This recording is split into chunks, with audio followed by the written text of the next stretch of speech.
be a historiographer. Cool, Yeah. excellent. Okay, what else? Anybody else know what they want to be? Like, nurse. Good, good.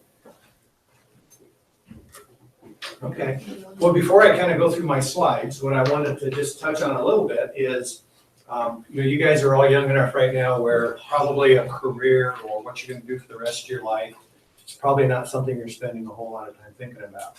And I remember a long time ago, I was your age, and I didn't have a clue what I was going to do. I was more worried about what I was doing that night or the weekend that was coming up than what I was about, what I was going to do for a career. And I know you hear this from a lot of people, but the sooner you can start thinking about what you enjoy doing and what makes you happy and how you'd like to spend your time once you become a full-fledged adult, I guess, is going to guide you in some of your choices for school and the kind of career you're going to pursue. Because you're going to spend about 40 to 45 years of your life working. Okay? Wow. Does anybody here have a trust fund you're going to inherit when you're 18? If you do, you might not. You do. Cool. Okay, you might not have to work then for 40 years if you have a trust fund you're going to inherit. But if you don't have a trust fund you're going to inherit, then you're going to have to work for the rest of your life until you reach that magical retirement age of about 70 right now. It could be even longer than that once they continue to invent ways to cure disease and extend life and all those kinds of things. So it's important that you start thinking about what is it that you really enjoy doing? What makes you happiest? Kind of evaluate. Do you want to help people, like going into the nursing profession? You want to invent things that are going to change the world? Kind of like if you think about Bill Gates, he invented things with computers that have absolutely changed the way the world operates. You could think about Steve Jobs and some of those folks. So if you can kind of identify what it is that you really enjoy doing, then you can make some career decisions that will guide you into a path that you'll enjoy, getting up every morning and going to work. Because the last thing you want to do is spend 40 years of your life when the alarm goes off, hitting snooze and dreading having to get up. Because that's not the way you want to spend the rest of your life.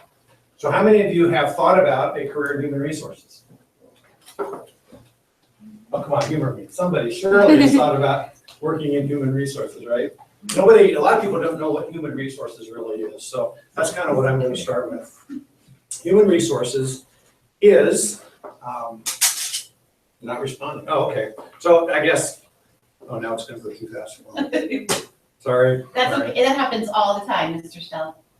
You're okay. So, most people, when you think about career choices, you think about being a fireman, being an architect, being a choreographer, some of the jobs that are maybe a little bit more common or that you've had exposure to and things like that. But human resources is not an area that gets a whole lot of publicity, so to speak. But human resources is, there it goes again.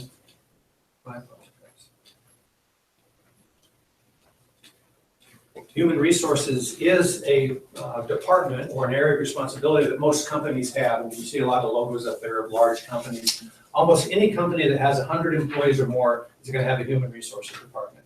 A human resources department doesn't necessarily get a whole lot of publicity or a whole lot of attention because we don't necessarily do the things that get the headlines. We're not inventing the new machines. We're not in front of the cameras when the news reporters come and look into what's going on in companies and those kinds of things.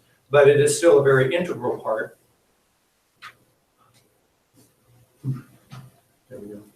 So why is human resources important? We mentioned that earlier that we have 1,500 employees within the Grand Island Public Schools. Any business is vitally dependent upon the quality of the employees that are hired. Those of you, do any of you have part-time jobs right now, possibly? When you do start going into the workforce and having part-time jobs, or after you graduate and you have a full-time job, one of the things that you're going to come to realize very quickly is that good employees are the difference between a company being successful or a company not being successful. If a company hires a bunch of people that are slackers, or they're dishonest and they steal, or they do things that are contrary to the best interests of the organization, that organization will most likely fail.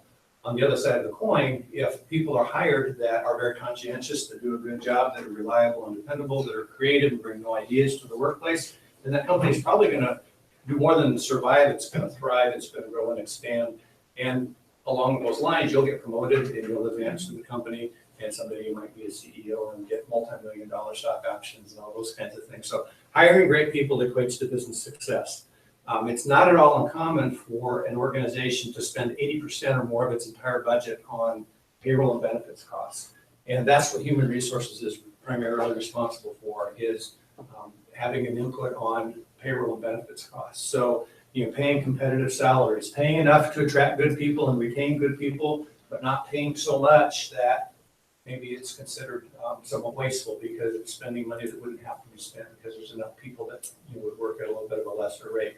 Having benefits that meet the needs of the staff, but maybe at the same time, aren't so exorbitant that they become wasteful or anything like that. So having the right balance of those expenditures is very important.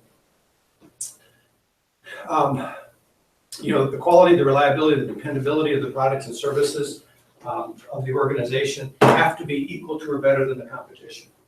Okay, you're only as good as the people that walk through the door that want to buy your product or that want to take advantage of the services that you offer.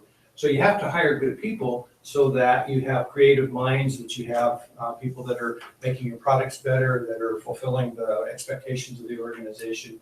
Because if you think about going to Best Buy, if you walk into Best Buy and you're ignored and nobody wants to help you, you're probably going to turn around and go buy it online at Amazon or something like that, or go to Walmart or someplace else.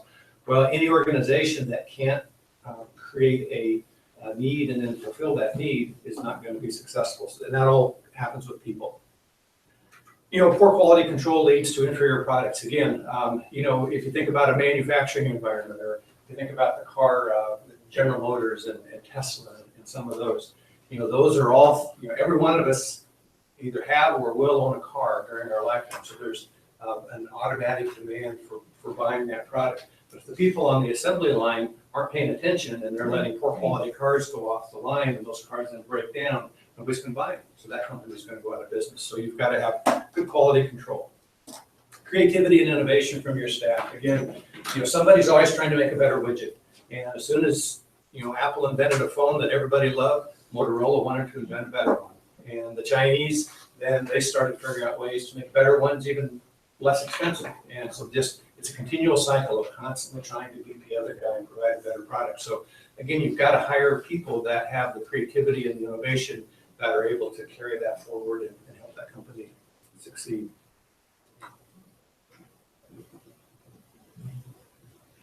So what is all of the work that's involved in human resources? I mentioned payroll and benefits. These are kind of some of the specialty areas you can specialize within human resources, particularly in a larger organization. So if there's some aspects of the human resources that you don't like, then you can specialize in an area. I talked about payroll and benefits. Payroll and benefits is kind of like being an accountant. You work with a lot of numbers, you make projections, you deal with a lot of contracts and surveys and those kinds of things. Labor relations, on the other hand, is dealing with unions and union contracts. And large companies have entire departments that focus specifically on labor relations. When you have a union contract, that's a legally binding contract that requires the company to treat its people in a certain way, to provide a certain level of pay for certain kinds of work, to provide certain benefits, to process grievances in a certain way, and so on and so forth. So there's that area of specialty. Staff development and training, particularly companies that have a high degree of technical work that has to be done. There are entire departments that are devoted to staff development or training, or it's kind of like a company hires their own teachers to teach the employees how to do different parts of the work that need to be done. So some people specialize in professional development. Employee relations is kind of like the company counselor. When you have a large number of employees that work for an organization, there are undoubtedly going to be conflicts that arise, or people encounter troubles in accomplishing the job, or troubles getting along with people, those kinds of things. So there is somebody in the human resources department generally that's trained in how to counsel employees to find out what it is that they're struggling with, how can we help them be more successful, how can we help them improve and do a better job. There's workplace diversity. As we continue to have more and more diversity throughout our workplace, we need to create programs and provide training for staff so that people understand the cultural differences, that they understand what helps people get along better when they come from different places throughout the world, so that the workplace is more productive. And then there's what's called a generalist, which is you do a little bit of all of the above. Usually in small companies, the human resource positions are more of a generalist position. And then when you get into the larger companies, then they're big enough they can start hiring individual departments and have specializations within those different areas. So what are the skills that are required to work in human resources? Kind of depends on what area of specialization that I mentioned earlier. One of the skills that is required is a skill that I'll call empathy, or helping other people. Kind of I mentioned you being the company counselor, so to speak. That people that are interested in being a nurse, one of the reasons they like to be in nursing is because they want to help others. They want to help people who are suffering. One of the reasons people choose to go into education is because they want to help young people learn so that they can have productive lives. One of the reasons that you may want to consider a career in human resources is that it allows you to work with people once they get into the workforce to help them be successful in their jobs, because there's nothing worse than getting fired from a job. And if there are people that really care about helping you be successful, which is what the Human Resources Department is responsible for, then we feel good because we've helped you be successful. Analytical and problem solving. Human resources, because we work with people. People are constantly changing and evolving. There's constantly issues that need to be addressed, workplace conflicts, new programs, new technology. As companies change and evolve, we expect our employees to do things differently. Does Grand Public Schools ever change and expect people to do anything differently? Yes. So there's constantly, a responsibility or a requirement to say, okay, we've got to change. How are we going to do that? We've encountered an obstacle or a problem. How are we going to get around that? How are we going to fix that? So human resources is often at the table with other members of the management team doing that problem solving. The numbers, the budgets, the statistics, if you like math and if you like working with numbers, human resources does do a lot of things related to budgeting and forecasting expenses and saying, well, if we do this, if we have to change salary structure for a certain position to attract more people, what's the cost going to be? We have to run cost projections and those kinds of things. Technology is becoming a bigger part of everybody's job, and that includes human resources. It used to be that you could just kind of keep track of things on a spreadsheet or on a paper and pencil, a spiral notebook, or whatever you want. But now there are all kinds of software packages and programs that capture data, just like you guys all know what Infinite Campus is. All of your student information is kept on a database, and so your teachers can run reports and know, if you've got all your homework in, or what your grades are, or if you have enough credits that you're going to graduate, or whatever all that data manipulation has to be. Well, we do the same thing in human resources. We capture attendance data, we capture education and training data, we capture information, what we call exit reports when people leave, the reasons that they leave, so that we can manipulate that data and analyze it and figure out how we can improve our company. Written and oral communication skills. Human resources people do a lot of talking.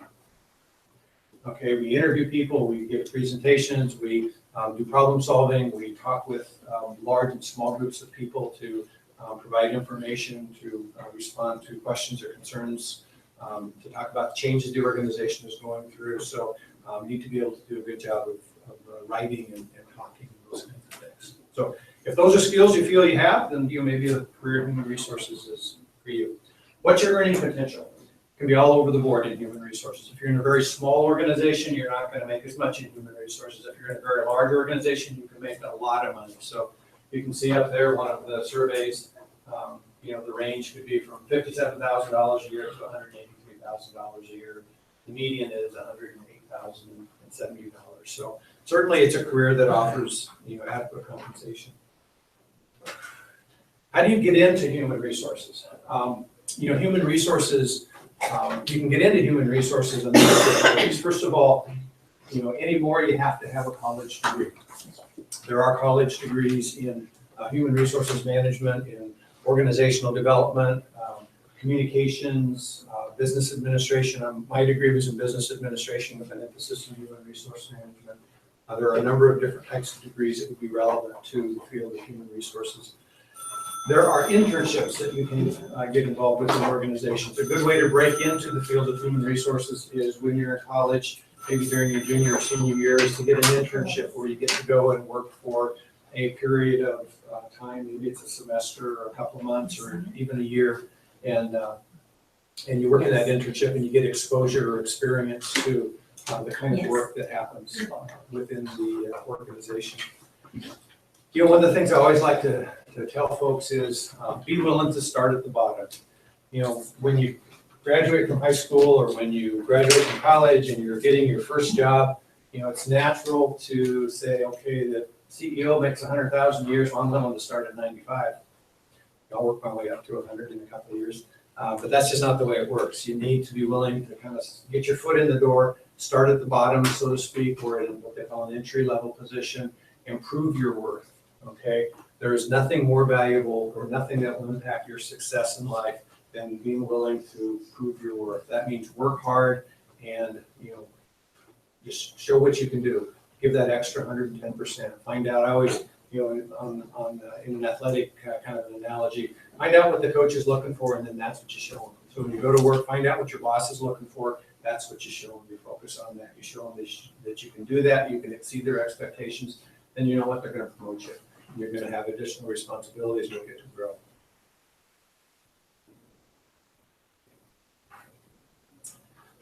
This is a little bit redundant, but why is HR important to the organization?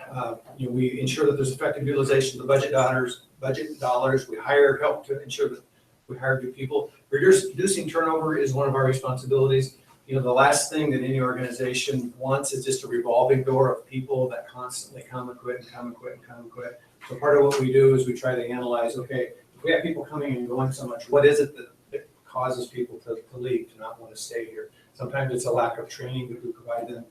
Sometimes it's a culture and a climate issue, which means that it's just not a pleasant place to be around. People don't treat them nicely. Could be a lot of different things, but we are responsible for looking at that. We ensure that there's a competitive salary and benefit package in place. Increasing productivity, one of the things human resources will get involved with oftentimes is evaluating and analyzing processes that work to figure out, can we get the same thing done with fewer dollars?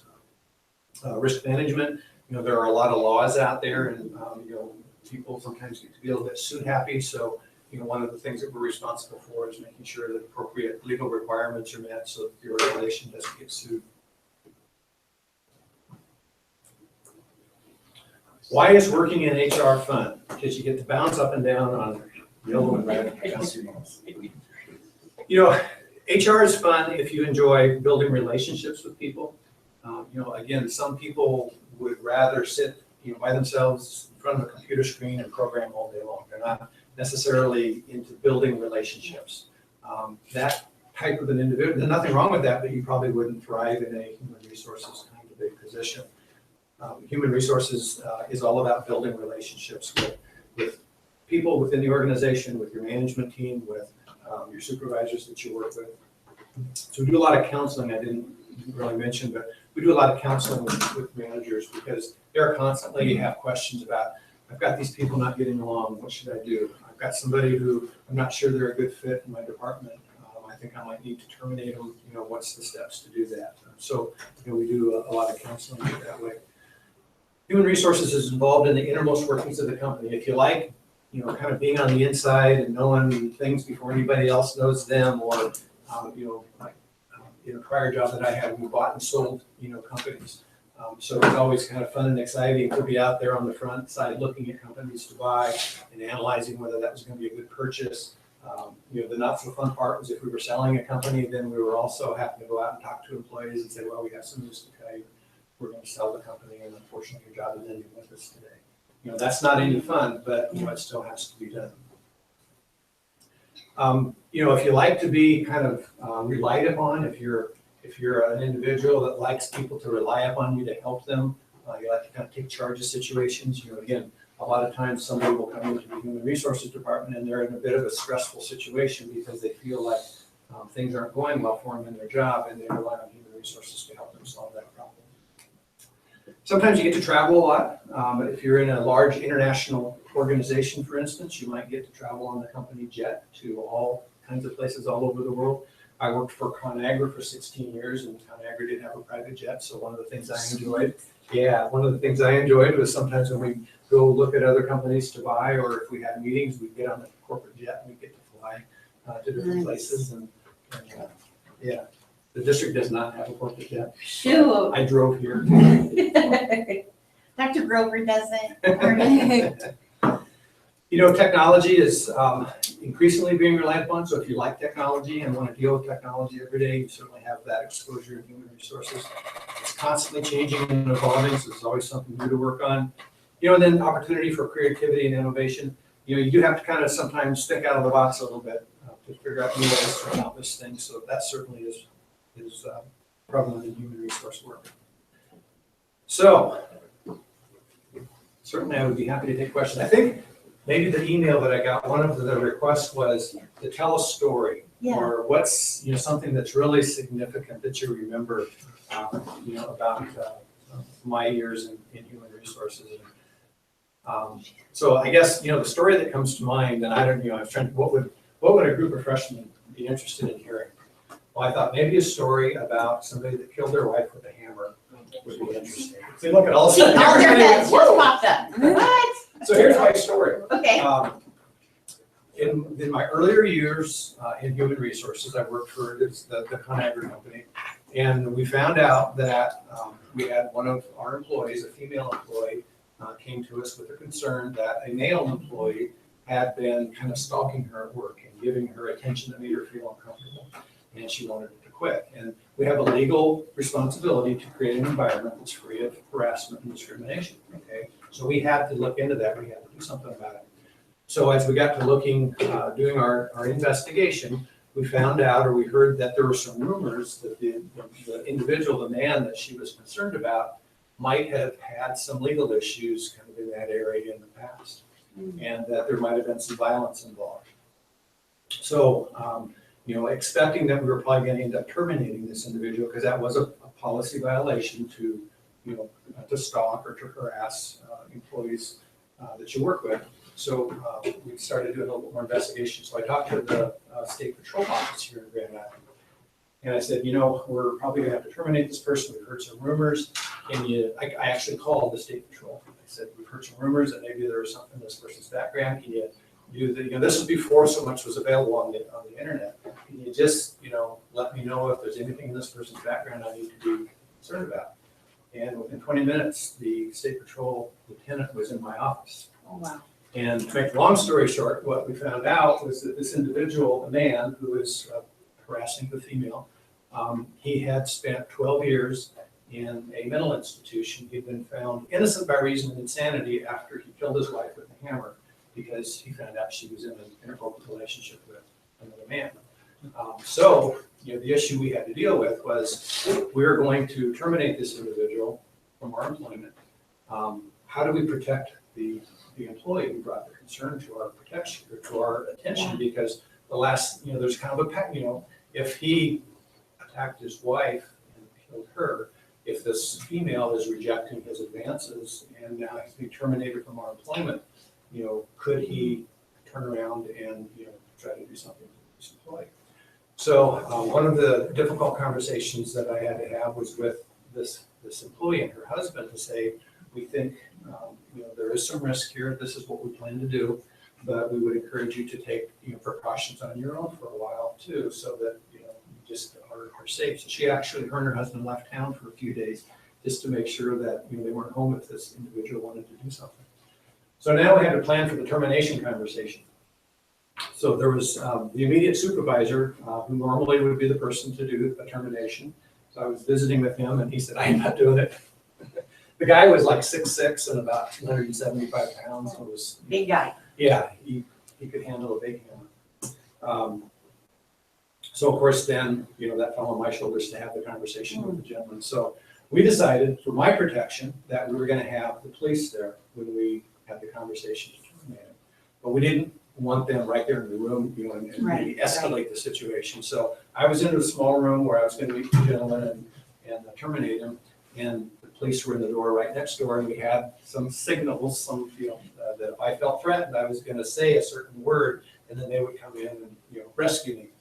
So the gentleman comes in, we have our conversation, and I terminate him. And I'll tell you, I was nervous. And when I explained to him that we were terminating his employment, he puts his big old hands on the table and starts to stand up. And I was just about ready to throw that word out there that was, you're gonna bring the police in. And he put his hand out, shook my hand and said, well, I'm sorry this didn't work out. I appreciate my time. And he walked out and there was never an issue. So that's my human resources story. So you might want to think about a career in human resources. You get to deal with murderers. Yeah. Those kinds of things. So now, are there any questions that you have?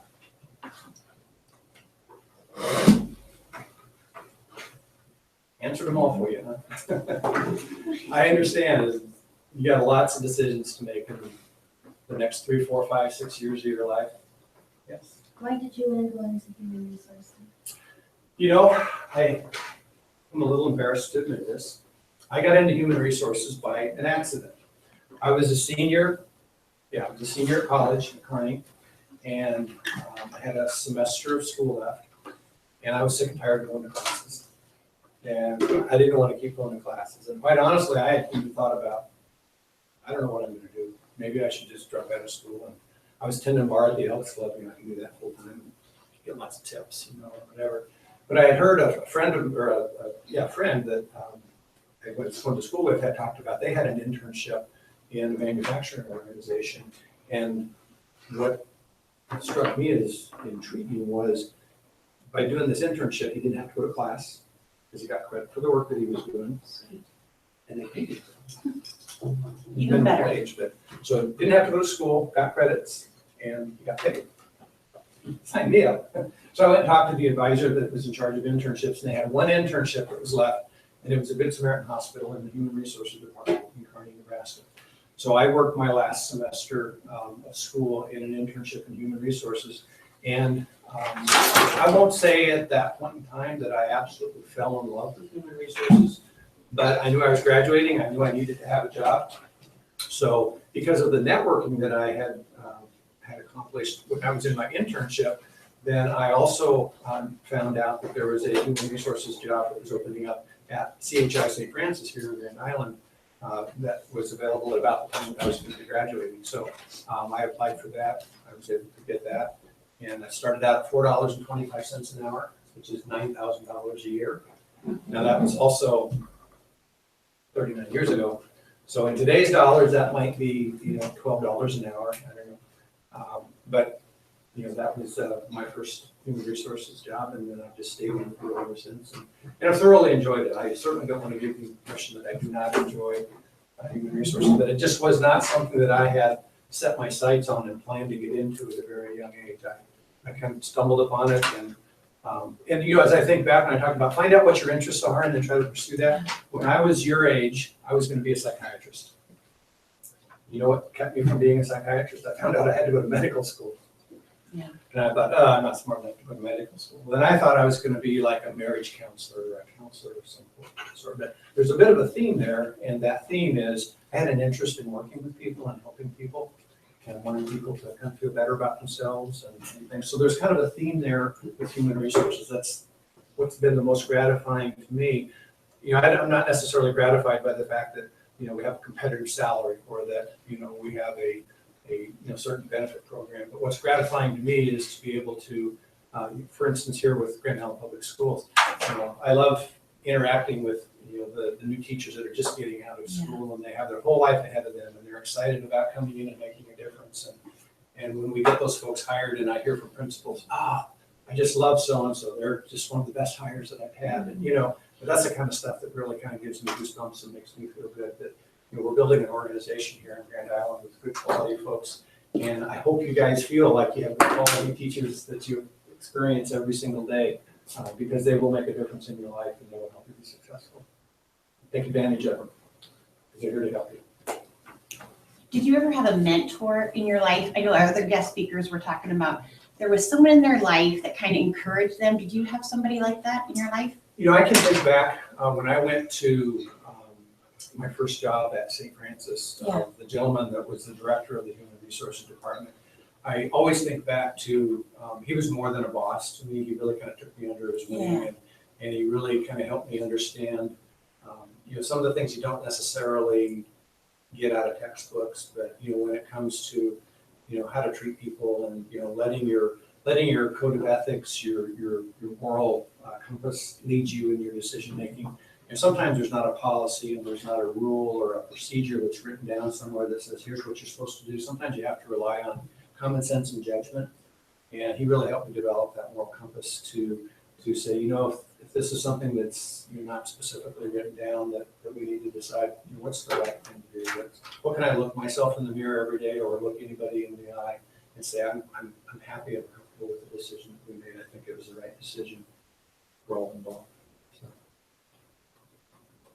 Were you a good student in high school? Yeah. We're kind of noticing that with all of our speakers. They're, that they maybe had challenges in high school as well. A couple of things happened to me. I won't tell you all. Okay. I was fortunate enough during grade school that I got very, very good grades. Unfortunately, that did not allow me to develop good study habits. Mm. So what happened to me when I got into high school and I started getting involved in some of the more advanced coursework was I didn't have the study habits to carry me through, so to speak. Simultaneously, I got a car. And when I got a car, I suddenly realized that I had freedom and flexibility that I didn't have before. And I made some bad choices in my attendance at high school. I didn't go to class every day, and I got caught and I got in trouble. And I'm not real proud of my high school years, I'll tell you that. When I went to college, you guys are all relating, right? When I went to college, my folks paid for my first year of college. I got terrible grades, and probably should have quit. In fact, my folks told me after 1 year of college that they didn't feel like it was a good investment for them because of the money they were spending and the grades I was getting. So they said, if you want to stay in college, you're on your own. And that was the best thing that ever happened to me because I did want to stay in college because I was having fun. I didn't want to go back and start working in a manufacturing environment or someplace that I didn't feel had a career, a longer term career. So I had to get jobs, I had to pay my own bills, I had to figure out my own finances. And all of a sudden I started developing some responsibility and I started having a little bit more of a vision for my life. And I all of a sudden realized that the choices and the decision I was making were going to have long-term impacts on my life. And like I said, it's not the best thing that ever happened to me.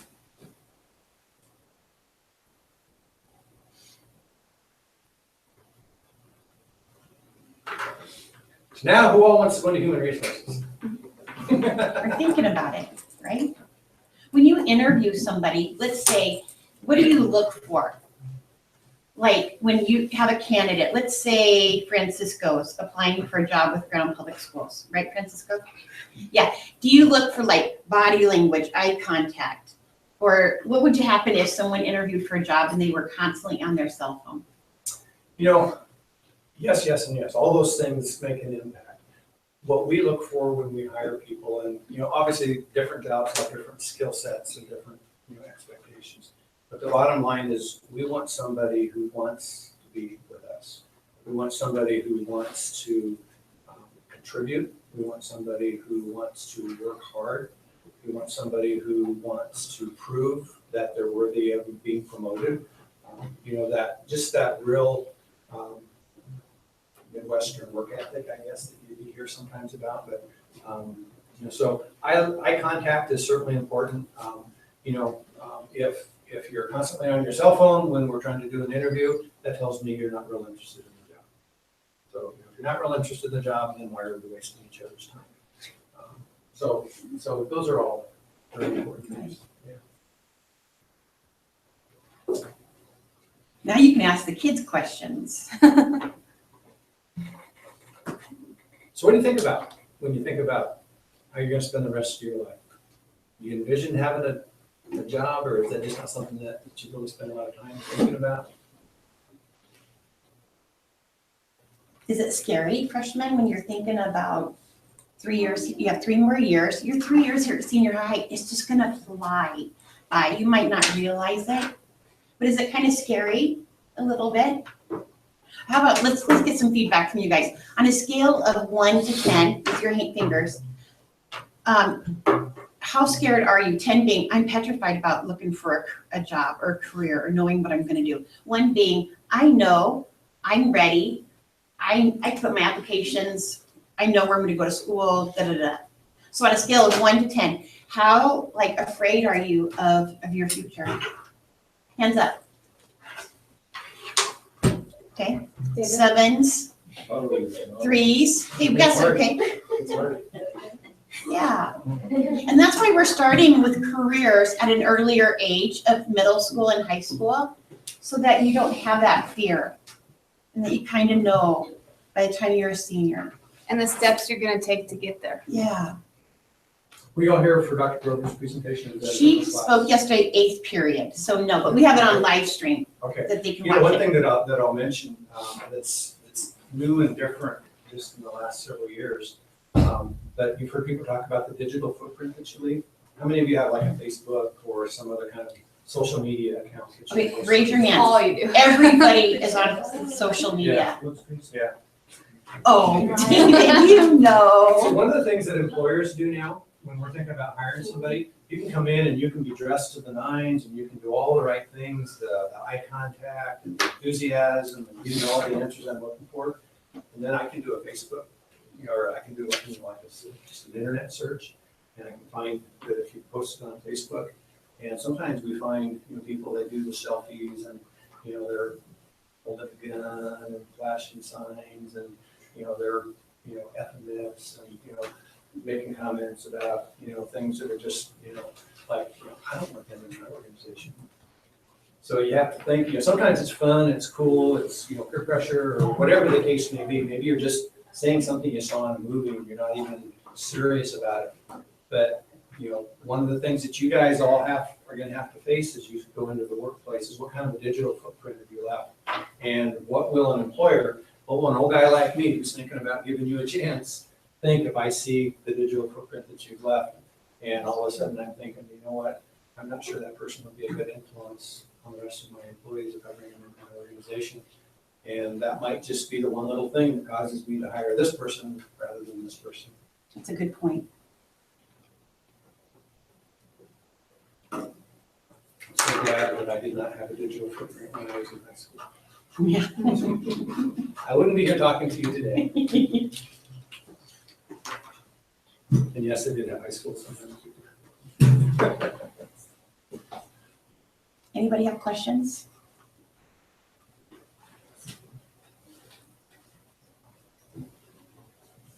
Awesome. I'm looking into being a surgeon or like stuff like I like looking into crimes and stuff. Mhm. And you said that you get to work with criminals. I didn't really understand that. We occasionally have situations where employees have broken laws. Maybe they're stealing from the company. Maybe they've been hired and all of a sudden we find out that they have some sort of a criminal background, such as, my story about the hammer. gentleman that had the hammer. So that's kind of where, we get into sometimes having to do some investigation, kind of like a policeman might do, or we have to find out about people's criminal activity and criminal involvement. We'll get sometimes, we'll get phone calls or anonymous letters from members of our community, and they'll say, so-and-so works for you and they sell meth. So we have to decide what to do with that. How do we investigate that? How do we decide whether that's a credible issue or not? That's particularly concerning in the school environment because, sometimes those anonymous letters are, they're selling meth to students at Grand Island Senior High School, or something like that. So, and most of the time, let me say this, we've never found somebody that we've hired selling drugs on school property. But oftentimes what it ends up being is two people are arguing about something and somebody's trying to get the other one in trouble or fired, so they think, I'll teach them, then they send some, some note to us that it's really not credible. But, so that's kind of what I was referring to is we have to do investigations, things, when there are complaints of bullying and harassment, sometimes that ends up then, there's a fight or there's, something that happens on school properties that we investigate that with the police.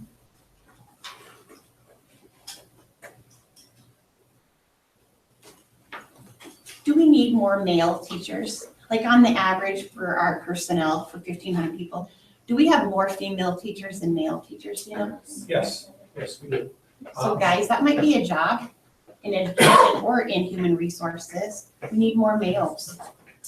You know, from a human resources perspective, you know, one of the things that we really believe is that, you know, balance throughout, whether it's gender balance, whether it's, you know, cultural diversity, whatever label or category you want to make of that, you know, the more diversity we have, the better we can meet the needs of everyone. So, that is important.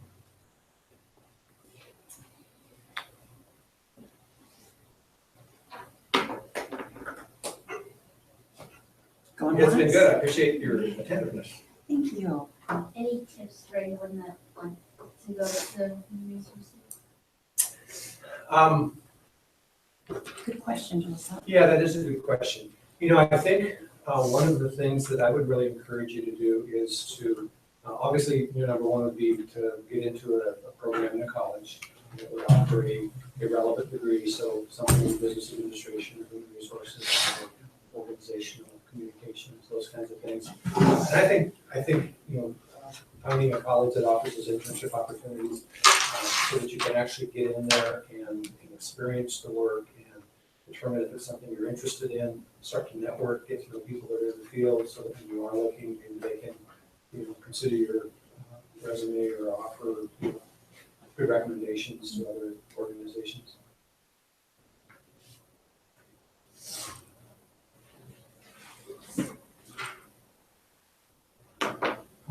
This is that wait time. Okay, let's clap 3 on 3 for Mr. Stelk, okay? 1, 2, 3. There you go. Oh, you sing it. How do you spell your name? Yes. Well, my first name is W-A-Y-N-E. I've never forgiven my parents for giving me that first name. My last name is S-T-E-L-K.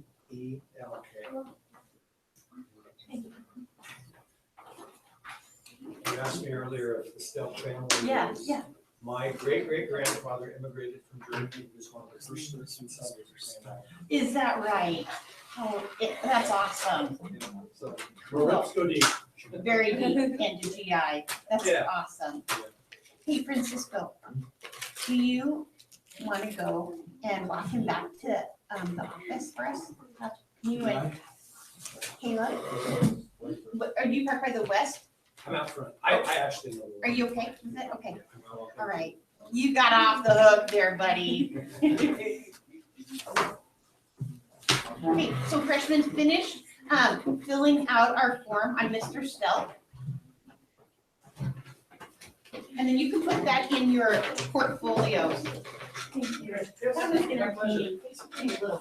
Sure. That was great. Thank you. Yes. Good luck.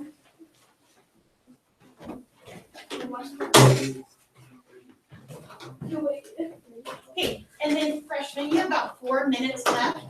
Hey guys, these are required. You're gonna need, when we grade your portfolios, you're gonna need at least 5 of these, and they need to be completed. Otherwise you get docked off points.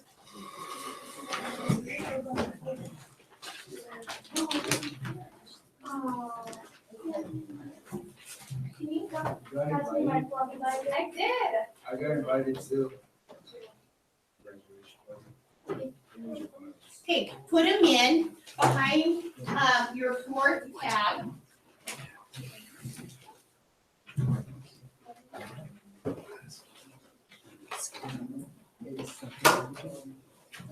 He was good. Oh, Yeah. usually that, it's like, I like how you had his presentation. I know. Oh, God, he couldn't. Yeah. I might have to stay and watch it. Okay, I'm gonna get this stuff. Why did you say my name earlier? Oh, they called and asked if you were in class. I said, yeah.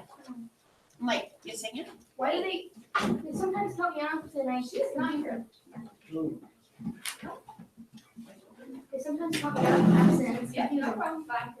How did you call it? Is he singing? Like, yeah, Oh, let's take attendance real quick.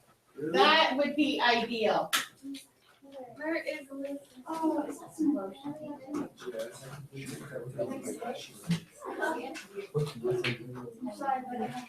Okay, Leslie, Vanessa, Marco, David, Yes. Jack, Jack's here. Caleb, Maddie, Francisco, Here. Yesenia, Eric, Here. Veronica, Junior, Is Veronica here? Okay. Junior, No, Alyssa. Jalissa's here. Okay, I'm missing one more. 'Cause how many kids are in here? 1, 2, 3, 4, 5, 6, 7, 8, 9, 11. Yeah, I got the 4, but okay, let's. Corbin's not here. Got it. And that's number. Caleb's here.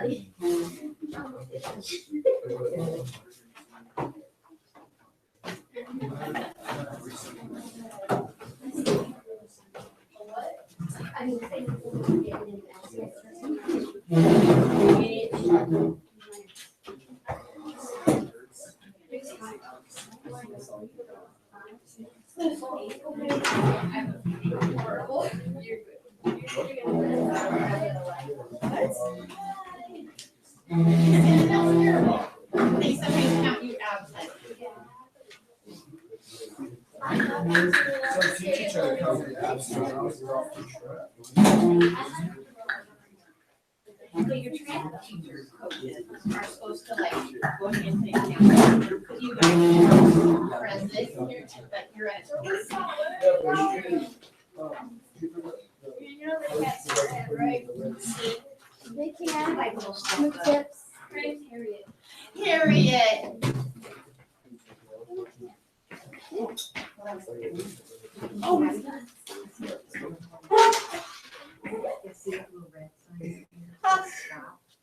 Oh, good call.